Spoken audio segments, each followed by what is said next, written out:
నేను అడుగుతున్నా సోయిలేని సన్నాసులను దద్దమ్మలను పేదోళ్ళ బిడ్డలకు మేము వేలాది ఉద్యోగాలు ఇస్తే మీ కడుపు మండిందా అని చెప్పి నేను అడుగుతున్నా.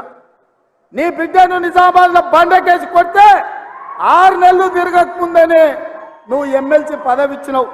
నీ సుట్టపోని వినోద్రావును కరీంనగర్లో బోతి తీసి పాతి పెట్టే ప్లానింగ్ కమిషన్ వైస్ చైర్మన్ ఇచ్చినావు 6 నెలల. మరి నీ కుటుంబానికి ప్రజలు బండకేసి కొడితే ఉద్యోగాలు ఇచ్చుకున్నావు కదా.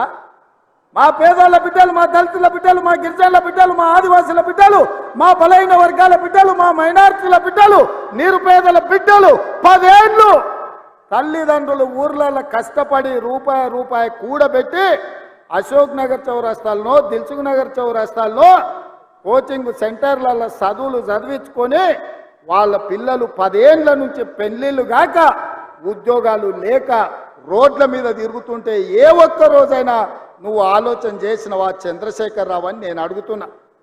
ఇవాళ నీ బిడ్డలకు ఉద్యోగం లేకపోతే నీకు దుఃఖం వచ్చింది. ఉన్న ఫలంగా వాళ్ళకు పదవులు కట్టబెట్టినావు. మరి 10 ఏళ్ళు పెళ్లిళ్ళు కాకుండా ఉద్యోగాలు లేకుండా పేదోళ్ళ బిడ్డలు రోడ్ల మీద వీధులు ఎంబడి నిరుద్యోగులుగా తిరుగుతూ చెట్లకు ఉరేసుకొని చచ్చిపోతుంటే నువ్వు మనిషివా, మానవ రూపంలో ఉన్న మృగానివా కేసీఆర్? నువ్వు ఏ ఒక్క రోజైనా ఆ పేదోళ్ళ బిడ్డల గురించి ఆలోచన చేసినవా?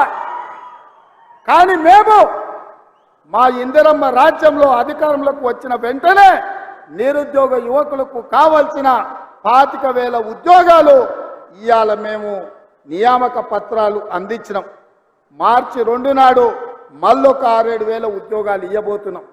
గ్రూప్ 1 పరీక్షల్ని నోటిఫికేషన్ ఇచ్చినాం.